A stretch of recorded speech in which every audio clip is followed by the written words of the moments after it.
تو سیدھا چلنا پہلے آیا اور بڑا دماغ بہت بعد میں، یہ تو کمال کی بات ہے۔ بالکل، اور اس کا سب سے شاندار ثبوت تنزانیہ کے علاقے لٹولی میں ملا ہے۔ وہاں 36 لاکھ سال پہلے ایک آتش فشاں پھٹا اور اس کی گیلی راکھ پر ہمارے 2 آباء و اجداد چل کر گزرے۔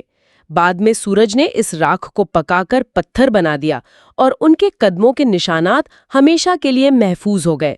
ذرا تصور کریں، وہ ایک لمحہ جو وقت میں منجمد ہو گیا۔ شاید ایک جوڑا ساتھ ساتھ چل رہا تھا اور ان کے چلنے کا انداز بالکل جدید انسانوں جیسا تھا۔ یہ سن کر واقعی رونگٹے کھڑے ہو جاتے ہیں۔ لیکن ایک اور مسئلہ جو ذرائع میں اٹھایا گیا ہے وہ فوسلز کے ناموں کا ہے۔ آسٹرالوپیتھیکس، ہومو ہیبیلس، ہومو ارگیسٹر، یہ سب بہت الجھانے والا ہے۔ جی، اور ذرائع میں ایک بہت دلچسپ بات یہ سامنے آتی ہے کہ ناموں کا یہ الجھاؤ اور ماہرین کے درمیان یہ بحث کہ کسی فوسل کو کس خانے میں رکھا جائے اصل میں ارتقاء کا سب سے بڑا ثبوت ہے۔ ایک منٹ، الجھاؤ ثبوت کیسے ہو سکتا ہے؟ یہ تو الٹی بات لگ رہی ہے۔ اسے یوں سمجھیں، اگر ارتقاء نہ ہوا ہوتا اور تمام انواع الگ الگ بنائی گئی ہوتی تو ہر فوسل صاف طور پر کسی ایک خانے میں فٹ ہو جاتا، چمپینزی کے خانے میں اور انسان کے خانے میں۔ لیکن چونکہ ارتقاء ایک مسلسل اور ہموار عمل ہے، ہمیں ایسی درمیانی مخلوقات ملتی ہیں جن میں کچھ خصوصیات ایک گروہ کی ہوتی ہیں اور کچھ دوسرے گروہ کی۔ ذرائع میں اس کی ایک بہترین مثال دی گئی ہے۔ اچھا، یہ بالکل ویسا ہی ہے جیسے کسی نوجوان کو بالغ اور نابالغ کی قانونی حد کے آئین بیچ میں درجہ بند کرنا مشکل ہے۔ کیا 17 سال اور 364 دن کا لڑکا بچہ ہے اور اگلے ہی دن وہ مکمل طور پر بالغ ہو جاتا ہے؟ نہیں، یہ ایک مسلسل عمل ہے۔ واہ، یعنی ارتقاء اتنا ہموار اور مسلسل عمل ہے کہ ہمارے بنائے ہوئے ڈبے چھوٹے پڑ جاتے ہیں۔ یہ تو خود ارتقاء کا سب سے بڑا ثبوت ہے۔ جو خلا ہمیں نظر آتے ہیں وہ حقیقت میں خلا نہیں بلکہ ہماری درجہ بندی کی حدود ہیں۔ بالکل یہی نکتہ ہے۔ جب ہم تمام فوسلز کو ایک قطار میں رکھتے ہیں تو ہمیں ایک واضح رجحان نظر آتا ہے۔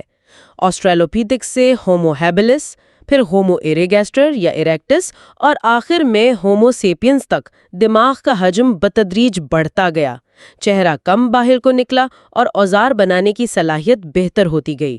گمشدہ روابط اب گمشدہ نہیں رہے۔ ہمارے پاس ایک شاندار اور تقریباً غیر منقطع سلسلہ موجود ہے۔ اس باب کا اختتام ایک بہت ہی دلچسپ نقطے پر ہوتا ہے جو ہمیں سیدھا ہماری دوسری کہانی کی طرف لے جاتا ہے۔ ذرائع بتاتے ہیں کہ ایک نوزائیدہ چمپینزی کی کھوپڑی ایک بالغ چمپینزی کے مقابلے میں انسانی کھوپڑی سے زیادہ ملتی جلتی ہے۔ جی، اور یہ ہمیں نیوٹنی کے تصور سے متعارف کراتا ہے۔ نیوٹنی کا مطلب ہے ارتقاء کے دوران بچپن کی خصوصیات کا بالغ پن میں بھی برقرار رہنا۔ انسانوں میں یہ بہت واضح ہے۔ ہمارا چہرہ چپٹا ہے، ہمارے دانت چھوٹے ہیں۔ یہ تمام خصوصیات نوزائیدہ بن مانسوں میں بھی پائی جاتی ہیں جو بالغ ہونے پر ختم ہو جاتی ہیں۔ تو ایسا لگتا ہے کہ انسانی ارتقاء نے نشوونما کے عمل کو سست کر دیا ہے، جس سے ہمیں بچپن کی خصوصیات کو برقرار رکھنے کا موقع ملا۔ اور یہ خیال کہ ارتقائی تبدیلیاں اکثر نشوونما کے عمل میں تبدیلیوں کے ذریعے ہوتی ہیں ہمیں براہ راست 8ویں باب کی طرف لے جاتا ہے، جس کا عنوان ہے یہ آپ نے خود 9 مہینوں میں کیا۔ اس باب کا آغاز ماہر حیاتیات JBS ہیلڈین کی ایک مشہور واقعہ سے ہوتا ہے۔ ایک محفل میں ایک خاتون نے ان سے کہا کہ وہ یہ نہیں مان سکتی کہ انسانی جسم جیسی پیچیدہ چیز ارتقاء کے ذریعے بن سکتی ہے، اس کے لیے ضرور کوئی خالق ہوگا۔ ہیلڈین نے تحمل سے جواب دیا، لیکن میڈم، یہ تو آپ نے خود کیا ہے اور اس میں آپ کو صرف 9 مہینے لگے۔ یہ جواب تو لاجواب ہے۔ یہ ایمبریولوجی کے پورے فلسفے کو ایک جملے میں بیان کر دیتا ہے۔ بالکل، یہ اس بنیادی غلط فہمی کو دور کرتا ہے کہ جاندار کسی نقشے کے مطابق بنائے جاتے ہیں۔ ذرائع واضح کرتے ہیں کہ DNA کسی عمارت کے بلو پرنٹ یا نقشے کی طرح نہیں ہے جہاں ہر چیز کی جگہ پہلے سے طے شدہ ہو، بلکہ یہ ایک ترکیب یا کمپیوٹر پروگرام کی طرح ہے جو خودکار تشکیل کے عمل کی رہنمائی کرتا ہے۔ یہ خودکار تشکیل کا تصور بہت طاقتور ہے۔ کیا اس کا مطلب یہ ہے کہ جسم بنانے کے لیے کسی ماسٹر پلان یا مرکزی کنٹرولر کی ضرورت ہی نہیں؟ یہ تو ہمارے سوچنے کے انداز کے بالکل برعکس ہے۔ جی، اور اس کی بہترین مثال سارس نامی پرندوں کے غول کی دی گئی ہے۔ آپ نے شاید ویڈیوز میں دیکھا ہو کہ کیسے ہزاروں پرندے آسمان پر ایک ساتھ اڑتے ہوئے شاندار شکلیں بناتے ہیں۔ حیرت کی بات یہ ہے کہ ان کا کوئی رہنما یا کوریوگرافر نہیں ہوتا۔ ہر پرندہ صرف اپنے ارد گرد موجود 6 یا 7 پرندوں کو دیکھ کر چند سادہ اصولوں پر عمل کرتا ہے۔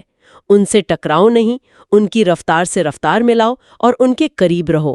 اور ان چند سادہ مقامی اصولوں سے اتنی پیچیدہ اور منظم حرکت پیدا ہوتی ہے۔ یہی خودکار تشکیل کا کمال ہے۔ ایمبریو کی نشو نما بھی بالکل اسی طرح ہوتی ہے۔ کوئی مرکزی منصوبہ نہیں ہوتا۔ ہر خلیہ صرف اپنے پڑوسی خلیوں سے ملنے والے کیمیائی اشاروں پر رد عمل ظاہر کرتا ہے، اور ان لاکھوں کروڑوں مقامی تعاملات سے ایک پیچیدہ جاندار خود بخود وجود میں آ جاتا ہے۔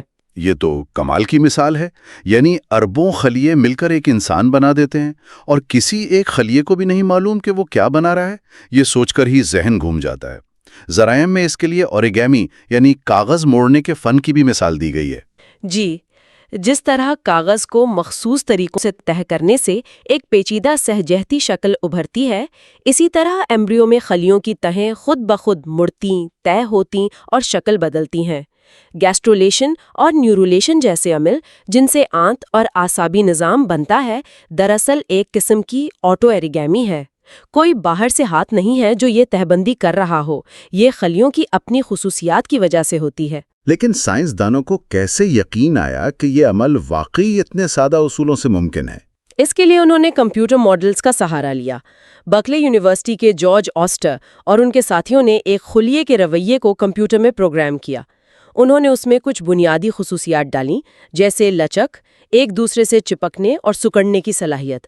پھر انہوں نے اس ورچوئل خلیے کی ہزاروں کاپیاں بنائیں اور کمپیوٹر کو چلنے دیا، اور انہوں نے دیکھا کہ یہ خلیے صرف ان مقامی اصولوں پر عمل کرتے ہوئے خود بخود ایک ٹیوب کی شکل میں طے ہونا شروع ہو گئے، بالکل ویسے ہی جیسے نیورولیشن کے عمل میں ہوتا ہے۔ اچھا، جی، یہ اس بات کا زبردست ثبوت تھا کہ پیچیدہ ساختیں سادہ مقامی اصولوں سے ابھر سکتی ہیں۔ ٹھیک ہے، تو یہ خلیوں کی حرکت کی سطح پر ہو گیا، لیکن وہ مقامی اصول خود کہاں سے آتے ہیں؟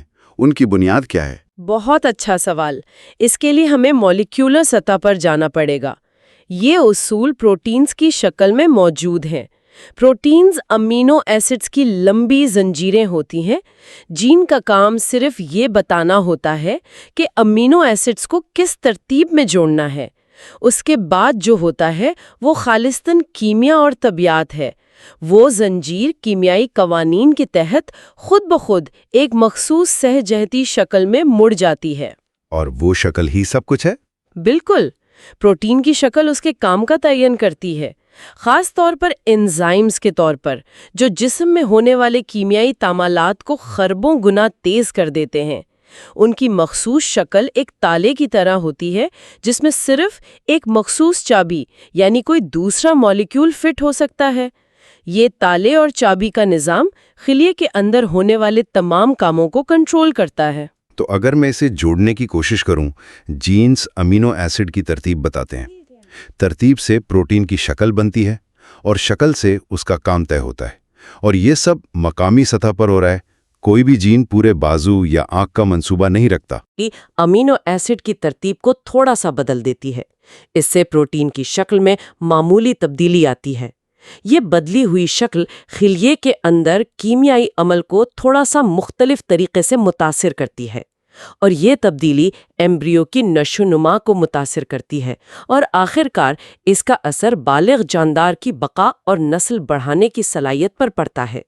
یہ ایک مکمل طور پر نچلی سطح سے اوپر آنے والا عمل ہے، نہ کہ کوئی اوپر سے نیچے آنے والا منصوبہ۔ تو ان سب کا کیا مطلب ہے؟ آج کی اس گہری گفتگو سے 2 بہت بڑی باتیں سامنے آئیں۔ پہلی تو یہ کہ انسانی ارتقاء کا فوسل ریکارڈ، جسے اکثر خالی سمجھا جاتا ہے، دراصل حیرت انگیز طور پر مکمل ہے، اور جو خلا ہمیں نظر آتے ہیں وہ اکثر ہماری درجہ بندی کی مجبوری ہیں، نہ کہ حقیقی خلا۔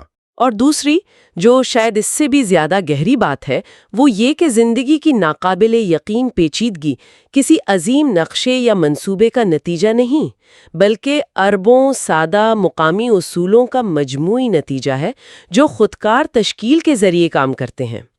یہ ایک جاندار کو بنانے کا نہ صرف ایک زیادہ مؤثر بلکہ ارتقاء کے قابل طریقہ بھی ہے، کیونکہ اس میں چھوٹی چھوٹی تبدیلیاں کر کے نئی چیزیں پیدا کی جا سکتی ہیں۔ آخر میں ہمارے سامعین کے لیے ایک سوچ۔ ہم نے بات کی کہ کیسے انسانوں نے ارتقاء کے دوران نیوٹینی کے ذریعے بچپن کی جسمانی خصوصیات کو برقرار رکھا، جیسے چپٹا چہرہ۔ ذرا سوچیں، انسانیت نے ارتقاء کے دوران اور کون سی بچگانہ خصوصیات صرف جسمانی نہیں بلکہ شاید رویے سے متعلق، جیسے تجسس، کھیل کود کی عادت یا زندگی بھر سیکھنے کی صلاحیت برقرار رکھی ہوں گی، اور ان خصوصیات نے ہماری نو کو اس سیارے پر سب سے غالب نو بنانے میں کیا کردار ادا کیا ہوگا؟ باب 9، بر اعظموں کا سفینہ۔ جی، اور اس کی شروعات ہی ایک بڑے دلچسپ سوال سے ہوتی ہے کہ اگر دنیا میں جزیرے نہ ہوتے تو کیا ہوتا؟ یہ سوال بظاہر سادہ لگتا ہے لیکن یہ بہت گہرا ہے، وہ کیسے؟ کیونکہ یہاں جزیرے کا مطلب صرف وہ زمین نہیں ہے جو پانی سے گھری ہو۔ ذرائع کے مطابق ایک مچھلی کے لیے ایک جھیل بھی ایک جزیرہ ہے۔ اچھا، ایک پہاڑ کی چوٹی پر رہنے والے کیڑے کے لیے ہر دوسری پہاڑی چوٹی ایک بالکل الگ جزیرہ ہے۔ اصل میں ارتقاء کی کہانی میں تنہائی کا کردار مرکزی ہے۔ لیکن تنہائی اتنی ضروری کیوں ہے؟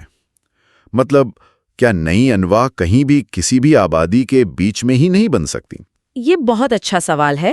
دیکھیں، جب تک آبادیاں آپس میں ملتی جلتی رہتی ہیں، ان کے جینز بھی آپس میں ملتے رہتے ہیں۔ ٹھیک ہے۔ اسے جین فلو کہتے ہیں۔ یہ جین فلو ایک طرح سے سب کو ایک جیسا بنائے رکھتا ہے۔ یہ انواع کو الگ الگ شاخوں میں بٹنے سے روکنے رکھتا ہے۔ اچھا، تو نئی نو بننے کے لیے اس جین فلو کو روکنا ضروری ہے، یعنی آبادی کے ایک حصے کو باقیوں سے الگ کرنا پڑے گا۔ بالکل، اور یہ علیحدگی اکثر جغرافیائی ہوتی ہے، جیسے کوئی دریا بن گیا یا پہاڑی سلسلہ کھڑا ہو گیا، یعنی کوئی رکاوٹ آ گئی۔ جی، ذرائع میں ایک فرضی مثال ہے کہ ممالیہ اور رینگنے والے جانوروں کا کوئی مشترکہ جد تھا۔ اس کی آبادی 2 حصوں میں بٹ گئی۔ اب یہ دونوں آبادیاں لاکھوں سال تک ایک دوسرے سے مل نہیں پاتی، اور اس دوران وہ بدلتی رہیں گی؟ بالکل، وہ اپنے اپنے ماحول کے مطابق ڈھلیں گی، ان میں مختلف تبدیلیاں آئیں گی، اور لاکھوں سال بعد وہ اتنی مختلف ہو چکی ہوں گی کہ وہ 2 الگ انواع بن جائیں گی۔ اور اس کی سب سے بہترین مثال شاید گلاپاگوس جزیرہ ہے نا، ڈارون والی۔ جی، ڈارون نے جو چیز وہاں دیکھی وہ اتفاق سے کہیں زیادہ تھی۔ اس نے دیکھا کہ ان جزیروں پر موجود جانور جنوبی امریکہ کے جانوروں سے ملتے جلتے تو تھے، لیکن بالکل ویسے نہیں تھے، اور ہر جزیرے پر الگ تھے۔ یہی تو سب سے دلچسپ بات تھی۔ ایک جزیرے کے کچھوے کا خول اونچا تھا تاکہ وہ کیکٹس کھا سکے، دوسرے جزیرے پر جہاں گھاس تھی وہاں کے کچھوے کا خول گنبد جیسا تھا۔ تبھی تو ڈارون نے لکھا تھا کہ گویا ایک ہی نوع کو لے کر مختلف مقاصد کے لیے تبدیل کر دیا گیا ہو۔ بالکل، یہ ایک منظم پیٹرن تھا، کوئی اتفاق نہیں۔ اور یہ صرف گلاپاگوس کی بات نہیں ہے۔ افریقہ کی عظیم جھیلوں میں سکلڈ مچھلیوں کی سینکڑوں انواع ہیں، ہر جھیل میں اپنی قسم کی۔ یا آسٹریلیا کی مثال، جہاں مارسوپیلز ہیں۔ جی ہاں، کینگرو اور کوآلا نے وہی جگہ بھری ہیں جو باقی دنیا میں ہرن اور شیر نے۔ یعنی ارتقاء نے ایک ہی مسئلے کو 2 الگ الگ جزیروں پر 2 بالکل مختلف طریقوں سے حل کیا ہے۔ اسی جغرافیائی تقسیم کے حوالے سے ذرائع میں نوح کی کشتی کی کہانی پر بھی کچھ سوالات اٹھائے گئے ہیں۔ جی، مصنف ایک منطقی سوال پوچھتے ہیں کہ اگر تمام جانور ایک ہی جگہ جیسے کوہ ارارات سے پھیلے تو ان کی آج کی تقسیم کیسے سمجھائی جائے؟ مطلب یہ کہ تمام مارسوپیلز صرف آسٹریلیا ہی کیوں گئے؟ راستے میں ایشیا یا افریقہ میں کیوں نہیں رکے؟ یا تمام لیمر صرف میڈاگاسکر جزیرے پر ہی کیوں پائے جاتے ہیں؟ ہاں، یہ تو سوچنے والی بات ہے۔ ارتقائی نظریہ کہتا ہے کہ یہ جانور وہیں پیدا ہوئے اور ارتقاء پذیر ہوئے جہاں وہ آج ہیں، لیکن ایک مرکزی نقطے سے پھیلاؤ اس تقسیم کی وضاحت نہیں کر پاتا۔ اور یہیں پر براعظموں کی اپنی حرکت کا تصور سامنے آتا ہے، کانٹیننٹل ڈرفٹ۔ یہ تو پوری کہانی کو یہ بدل دیتا ہے۔ ایلفریڈ ویگنر کا یہ نظریہ، جسے اب ہم پلیٹ ٹیکٹونکس کہتے ہیں، اس پہیلی کا ایک بہت اہم حصہ ہے۔ لیکن اس کا ثبوت کیا ہے؟ سب سے بڑا ثبوت سمندر کی تہہ میں ہے، وہ مقناطیسی پٹیوں والی بات۔ ہاں، بولو، واقعی دماغ گھما دینے والی ہے۔ اسے ایسے سمجھیں کہ زمین اپنی تاریخ خود لکھ رہی ہے۔ وسط بحر اوقیانوس کی پہاڑی پر زمین کے اندر سے مسلسل لاوا نکلتا ہے اور ٹھنڈا ہو کر نئی چٹان بناتا ہے۔ جی، اور جب وہ لاوا ٹھنڈا ہوتا ہے تو اس میں موجود معدنیات اس وقت کے زمینی مقناطیسی میدان کے مطابق خود کو ترتیب دے لیتی ہیں، لاکھوں چھوٹی چھوٹی کمپاس سوئیوں کی طرح۔ اور چونکہ زمین کا مقناطیسی میدان ہر چند لاکھ سال بعد الٹ جاتا ہے، اس لیے سمندر کی تہہ پر ان مقناطیسی پٹیوں کا ایک بالکل آئینے جیسا نمونہ بن جاتا ہے۔ یہ اس بات کا ٹھوس ثبوت ہے کہ سمندر کی تہہ پھیل رہی ہے اور برائموں کو ایک دوسرے سے دور دھکیل رہی ہے۔ بالکل، یہ برائم ایک سفینے کی طرح ہے جو اپنے خاص جانوروں اور پودوں کو لے کر لاکھوں سال کے سفر پر ایک دوسرے سے الگ ہو گئے۔ تو ہم نے دیکھا کہ جغرافیہ اور وقت کیسے نئی انواع بناتے ہیں، لیکن سوال یہ ہے کہ ہمیں یہ کیسے معلوم کہ وہ پہلے کبھی ایک تھے بھی؟ اس کا جواب ہمیں جانداروں کے جسمانی خاکوں میں ملتا ہے، اور یہی ہمارے دوسرے حصے کا موضوع ہے، باب 10، رشتہ داری کا شجرہ۔ بالکل، یہ باب ایک بہت ہی دلچسپ خیال سے شروع ہوتا ہے جسے ہومولوجی کہتے ہیں۔ ہومولوجی؟ اس کا مطلب ہے کہ مختلف جانوروں میں اعضاء کی بنیادی ساخت ایک جیسی ہوتی ہے، بھلے ہی ان کی شکل اور کام بالکل مختلف ہوں۔ جیسے انسان کا ہاتھ، بلی کا پنجہ، ویل کا فلپر اور چمگادڑ کا پر۔ ذرائع کے مطابق ان سب میں ہڈیوں کی ترتیب ایک ہی ہے، ایک اوپری ہڈی، پھر 2، پھر کلائی کی ہڈیاں اور پھر 5 انگلیاں۔ جی، یہ تو ایسا ہی ہے جیسے کوئی ایک ہی لیگو سیٹ سے کبھی گاڑی بنائے، کبھی ہوائی جہاز۔ پرزے وہی ہیں، بس ان کو جوڑنے کا انداز بدل جاتا ہے۔ بہت اچھی مثال ہے۔ یا گھوڑے کے سم کو دیکھیں، وہ دراصل اس کی درمیانی انگلی کا ایک بہت بڑا ناخن ہے، باقی انگلیاں وقت کے ساتھ غائب ہو گئیں۔ یہ سب اس طرف اشارہ کرتا ہے کہ ان تمام ممالیہ جانوروں کا کوئی مشترکہ جد تھا جس کا بنیادی منصوبہ یہی تھا۔ اسی سلسلے میں ذرائع میں ادھار نہ لینے یعنی نو بوروئنگ کا ایک بہت گہرا نقطہ بھی ہے۔ یہ کیا ہے؟ یہ تخلیق کار کے تصور پر ایک تنقیدی نقطہ ہے۔ مصنف کہتا ہے کہ ایک انسانی ڈیزائنر جب کوئی اچھی چیز بناتا ہے تو وہ اسے ہر جگہ استعمال کرتا ہے، وہ آئیڈیاز ادھار لیتا ہے۔ ٹھیک ہے، لیکن فطرت میں ایسا نہیں ہوتا۔ مثال کے طور پر پرندوں کے پنکھ اڑنے کے لیے بہترین ہیں، تو پھر چمگادڑوں کے پروں میں پنکھ کیوں نہیں ہیں؟ ہاں، یہ تو اہم سوال ہے۔ ان کی ساخت ایسی کیوں ہے جیسے کھال کو انگلیوں پر پھیلا دیا گیا ہو؟ ارتقائی جواب یہ ہے کہ چمگادڑ پرندوں کی نسل سے نہیں ہے، وہ ممالیہ ہیں۔ تو ان کے اجداد کے پاس پر نہیں تھے بلکہ 5 انگلیوں والے ہاتھ تھے؟ بالکل یہی بات ہے۔ تو ارتقاء نے اسی ہاتھ کو لے کر اسے کھینچ کر لمبا کر کے ایک پر کی شکل دے دی۔ وہ پرندوں سے پنکھ ادھار نہیں لے سکتا تھا کیونکہ وہ اس کی وراثت کا حصہ نہیں تھے۔ واہ، یہ تو ہڈیوں اور ڈھانچوں کی بات ہوئی، لیکن ذرائع کہتے ہیں کہ سب سے مضبوط ثبوت تو سالماتی سطح پر ہے، یعنی ڈی این اے۔ بلا شبہ یہ جدید بائیولوجی کا سب سے طاقتور ثبوت ہے۔ حیران کن بات یہ ہے کہ زمین پر موجود تمام جاندار، بیکٹیریا سے لے کر انسان تک، ایک ہی جینیٹک کوڈ استعمال کرتے ہیں۔ ایک ہی کوڈ؟ جی، لیکن اس کوڈ میں لکھی گئی عبارت یعنی جینز کی ترتیب مختلف ہوتی ہے، اور جب ہم مختلف انواع کے جینز کا موازنہ کرتے ہیں تو وہی خاندانی شجرہ سامنے آتا ہے جو ہمیں ہڈیوں سے ملا تھا۔ یہ تو زبردست تصدیق ہے۔ اس کے لیے ایک ٹیکنیک کا ذکر ہے، ڈی این اے ہائبریڈائزیشن۔ یہ کیسے کام کرتی ہے؟ اس کا بنیادی اصول بہت سادہ ہے۔ اسے ایسے سمجھیں جیسے آپ کے پاس 2 ملتے جھلتے زپرز ہوں۔ ٹھیک ہے۔ اگر آپ ایک ہی جیکٹ کے 2 حصوں کو جوڑیں تو زپر بہت مضبوطی سے بند ہوگا، لیکن اگر 2 مختلف جیکٹوں کے زپرز کو جوڑیں تو جوڑ کمزور ہوگا۔ اچھا۔ ڈی این اے بھی 2 دھاگوں کا بنا ایک زپر ہے۔ جب آپ انسان کے ڈی این اے کے ایک دھاگے کو چمپینزی کے ڈی این اے کے دھاگے سے جوڑتے ہیں تو وہ جڑ جاتا ہے، لیکن جوڑ تھوڑا کمزور ہوتا ہے۔ اس کمزور جوڑ کو کھولنے میں کم حرارت لگتی ہے۔ یہی فرق ہمیں بتاتا ہے کہ ڈی این اے کتنا مختلف ہے۔ اور اسی سے یہ پتہ چلا کہ انسان اور چمپینزی کا ڈی این اے 98% سے بھی زیادہ ایک جیسا ہے۔ یہ تو حیران کن ہے۔ جی، اور اس سے بھی زیادہ حیران کن بات یہ ہے کہ آپ کوئی بھی جین اٹھا لیں، خون کا ہیموگلوبن ہو یا آنکھ کا لینز، جب آپ اس کا موازنہ کرتے ہیں تو تقریباً ایک ہی خاندانی شجرہ بنتا ہے۔ مطلب الگ الگ آزاد ذرائع سے حاصل ہونے والے ثبوت ایک ہی کہانی سنا رہے ہیں۔ بالکل۔ سائنسدان پینی کی تحقیق کا ذکر ہے، جس میں انہوں نے کئی مختلف جینز کا مطالعہ کیا اور ہر بار نتیجہ وہی نکلا۔ یعنی آپ ہڈیوں کو دیکھیں، جغرافیائی تقسیم کو دیکھیں یا ڈی این اے کی گہرائی میں اتر جائیں، کہانی ایک ہی رہتی ہے۔ اور باب کا اختتام مولیکیولر کلاک کے تصور پر ہوتا ہے۔ یہ کیا ہے؟ یہ ایک اور دلچسپ خیال ہے۔ یہ اس مشاہدے پر مبنی ہے کہ ڈی این اے میں تبدیلیاں یعنی میوٹیشنز وقت کے ساتھ ساتھ ایک مستقل اوسط شرح سے جمع ہوتی رہتی ہیں۔ اچھا۔ خاص طور پر وہ تبدیلیاں جو غیر جانبدار ہوں، یعنی جن کا جاندار کی بقا پر کوئی خاص اثر نہ ہو۔ تو اس کا مطلب یہ ہوا کہ ہمارا ڈی این اے صرف ایک بلو پرنٹ ہی نہیں بلکہ ایک تاریخ کی کتاب بھی ہے، جس کے اندر ایک گھڑی بھی ٹک ٹک کر رہی ہے۔ بہت خوبصورت، بالکل یہی بات ہے۔ ان تبدیلیوں کی تعداد گن کر ہم اندازہ لگا سکتے ہیں کہ دو انواع کا مشترکہ جد کتنے لاکھ یا کروڑ سال پہلے زندہ تھا۔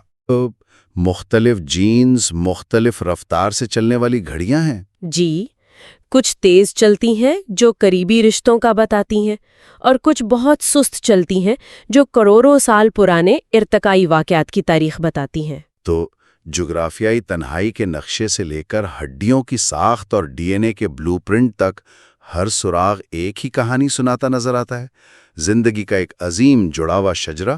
جی، اور جیسا کہ ذرائع میں بتایا گیا ہے، ٹیکنالوجی کی ترقی کے ساتھ ہماری اس شجرے کو سمجھنے کی صلاحیت میں تیزی سے اضافہ ہو رہا ہے۔ وہ ہاجکنس لا والی بات؟ ہاں، جس کا مطلب یہ ہے کہ ٹیکنالوجی اتنی تیزی سے بہتر ہو رہی ہے کہ بہت جلد کسی بھی جانور کا پورا جینیاتی کوڈ معلوم کرنا ایک معمولی اور سستی بات ہو جائے گی۔ ہم اس شجرے کو ایسی تفصیل سے دیکھ سکیں گے جس کا ڈارون تصور بھی نہیں کر سکتا تھا۔ بالکل۔ اور یہ ہمیں ایک حتمی سوچ پر لا کر چھوڑتا ہے۔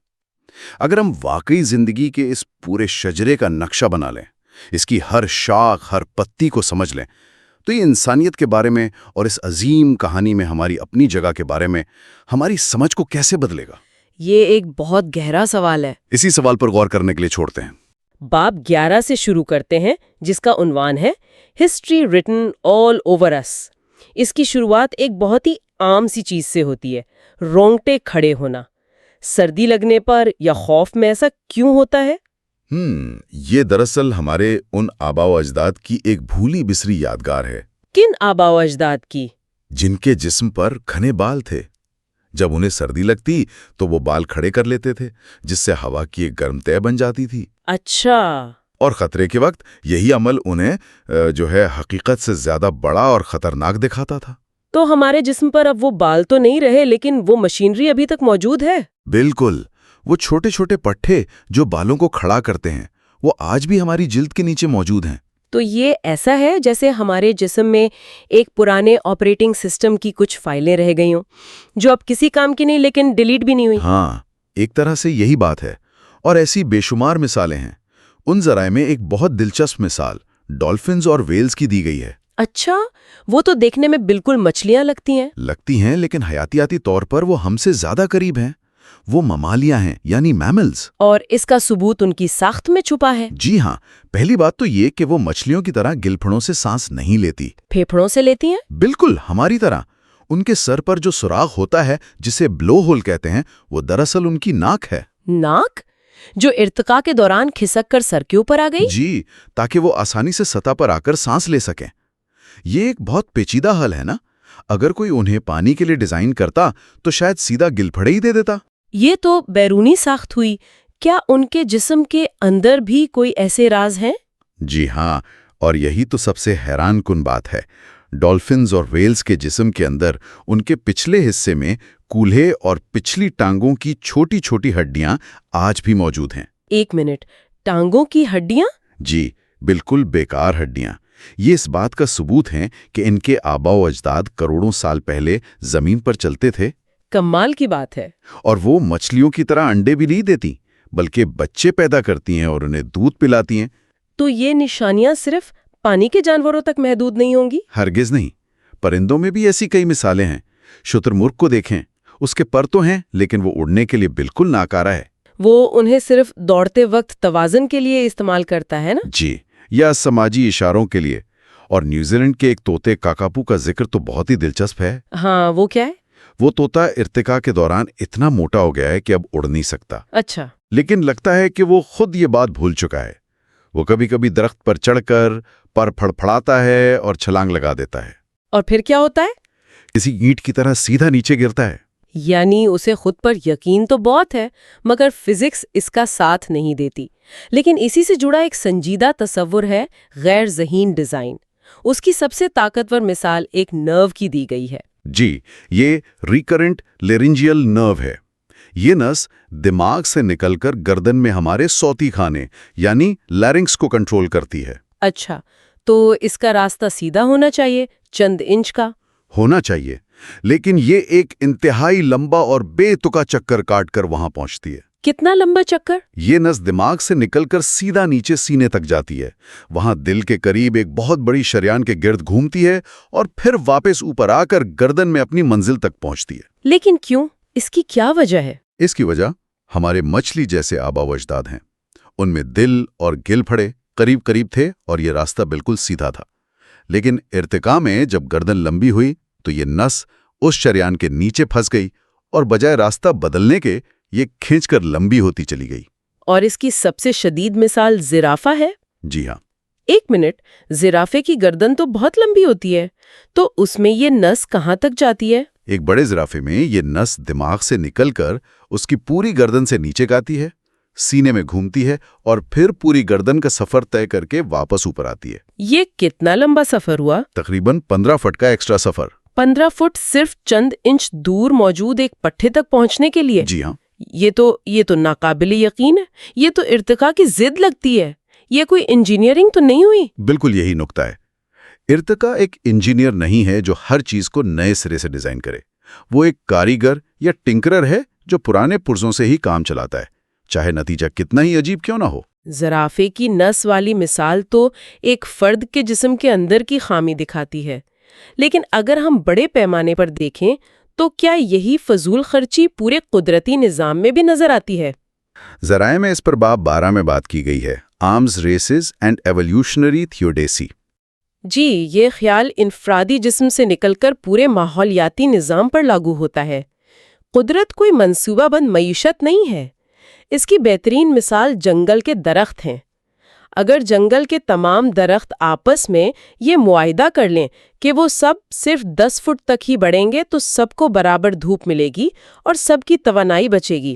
لیکن ایسا ہوتا کیوں نہیں؟ یہ تو سب کے لیے فائدہ مند ہوگا۔ کیونکہ ارتقاء انفرادی سطح پر کام کرتا ہے۔ اگر سارے درخت 10 فٹ پر رک جائیں اور صرف ایک درخت 11 فٹ کا ہو جائے تو اسے زیادہ دھوپ ملے گی، ہے نا؟ صحیح، اسے فائدہ ہو جائے گا۔ اور وہ زیادہ کامیاب ہوگا اور اس کے جینز زیادہ پھیلیں گے۔ اسے دیکھ کر دوسرے درخت بھی لمبا ہونا شروع ہو جائیں گے۔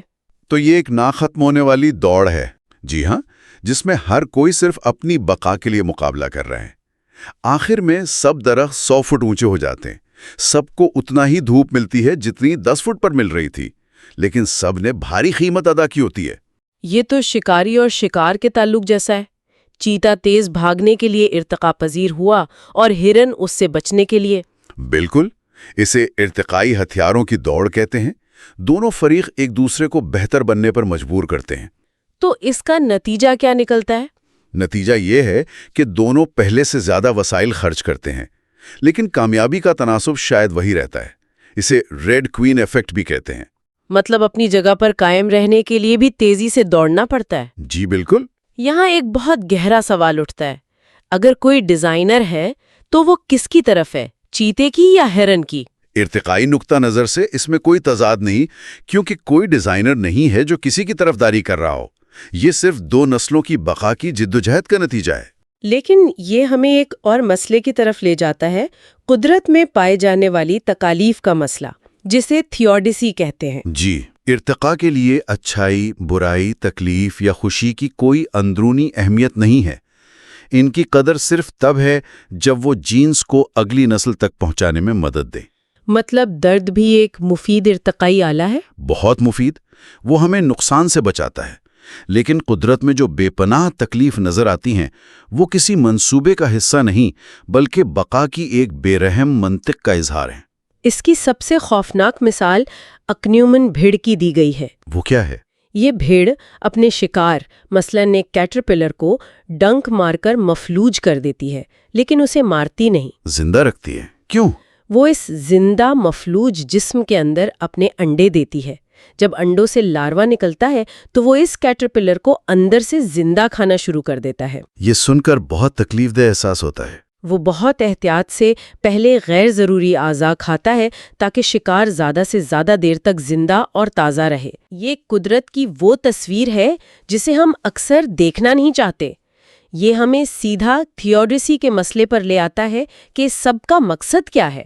ارتقائی نقطہ نظر سے اس میں کوئی بدنیتی یا ظلم کا ارادہ نہیں ہے، یہ صرف بقا کی ایک انتہائی مؤثر حکمت عملی ہے۔ یہ بے رحم منطق والی بات بہت گہری ہے۔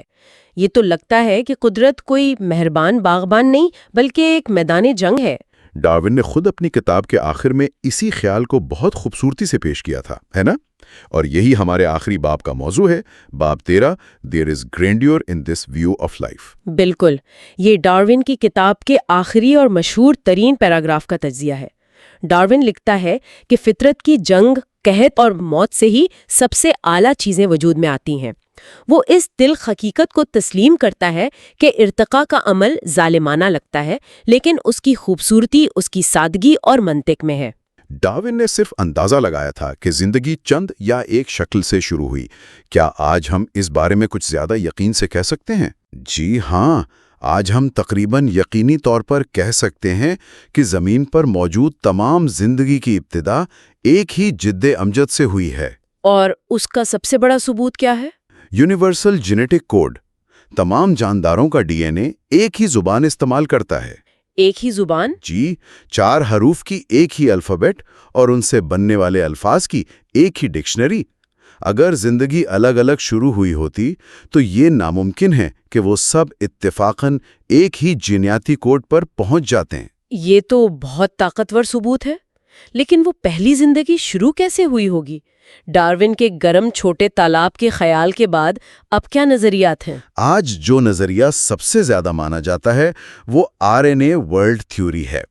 دیکھیے، زندگی کے آغاز کے لیے خود کو نقل کرنے والی کسی چیز کی ضرورت تھی۔ ہمارے جسم میں DNA یہ کام کرتا ہے، لیکن اسے پروٹینز کی مدد چاہیے۔ دوسری طرف پروٹینز سارے کام کرتے ہیں، لیکن وہ اپنی نقل نہیں بنا سکتے۔ یہ تو وہی مرغی اور انڈے والی بات ہو گئی۔ پہلے کون آیا؟ بالکل، اور اس کا جواب شاید RNA ہے۔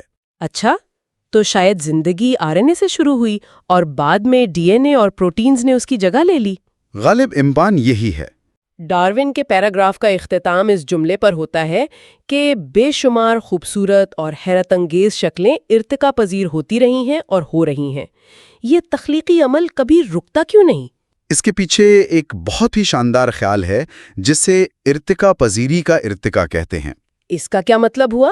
یعنی ارتقاء خود ارتقاء پذیر ہو رہا ہے؟ ایک طرح سے ہاں، کچھ جانداروں کی جسمانی ساخت ہی ایسی ہوتی ہے جو ارتقاء کے لیے زیادہ موقع فراہم کرتی ہے۔ مثال کے طور پر کیڑے مکوڑوں کا جسم ٹکڑوں میں بٹا ہوتا ہے۔ اس ماڈیولر ڈیزائن کی وجہ سے جینیات میں ایک چھوٹی سی تبدیلی کر کے ان کی ٹانگوں کو پروں میں یا اینٹینا میں تبدیل کیا جا سکتا ہے۔ اچھا، تو ان کی ساخت ہی انہیں آسانی سے نئی شکلیں اختیار کرنے میں مدد دیتی ہے۔ جی، اسی لیے آج دنیا میں کیڑے مکوڑوں کی لاکھوں اقسام ہیں۔ ان کی ساخت ہی انہیں ارتقاء کے لیے زیادہ قابل بناتی ہے۔ تو ہم نے دیکھا کہ تاریخ ہمارے جسموں پر کیسے لکھی ہے، رونگٹیوں سے لے کر زرافے کی گردن کی ایک نس تک، اور پھر ہم نے دیکھا کہ قدرت کی معیشت کس طرح ایک بے رحم مقابلے پر مبنی ہے، جہاں ہر کوئی صرف اپنی بقا کی دوڑ میں لگا ہے۔ اور آخر میں ان سب کو جوڑ کر یہ سمجھنا کہ ہمارا وجود اور ہمارے ارد گرد موجود یہ بے شمار شکلیں کوئی حادثہ نہیں بلکہ اربوں سال پر محیط اس فطرت کی جنگ کا ایک منطقی نتیجہ ہے، زندگی کو دیکھنے کا ایک شاندار نظریہ پیش کرتا ہے۔ یہ واقعی، جیسا کہ ان ذرائع کا عنوان ہے، زمین پر سب سے بڑا تماشا ہے۔ یہ واقعی سوچنے پر مجبور کرتا ہے جب ہم یہ سمجھتے ہیں کہ ارتقاء ایک کاریگر ہے، انجینئر نہیں، اور وہ پرانی چیزوں سے ہی نئی چیزیں بناتا ہے تو یہ ہمیں اپنی خامیوں کو بھی ایک نئے زاویے سے دیکھنے پر مجبور کرتا ہے۔ ہماری یہ خامیاں دراصل ہماری گہری تاریخ کا ثبوت ہیں۔ اچھا، تو دوستو بس یہ تھی آج کی ویڈیو۔ یہاں پہ اب اس کا اختتام کرتے ہیں۔ اگر آپ کو یہ ویڈیو پسند آئی ہو تو لائک ضرور کریں، اپنے دوستوں کے ساتھ شیئر کریں اور علم کا ساتھی کو سبسکرائب کرنا نہ بھولیں۔ تعلیم کا آپ کا ہم سفر۔ نئے ویڈیوز کے لیے بیل آئیکن بھی دبا دیں تاکہ کوئی بھی علم بھری بات آپ تک سب سے پہلے پہنچے۔ ملتے ہیں اگلے ویڈیو میں، تب تک کے لیے اللہ حافظ۔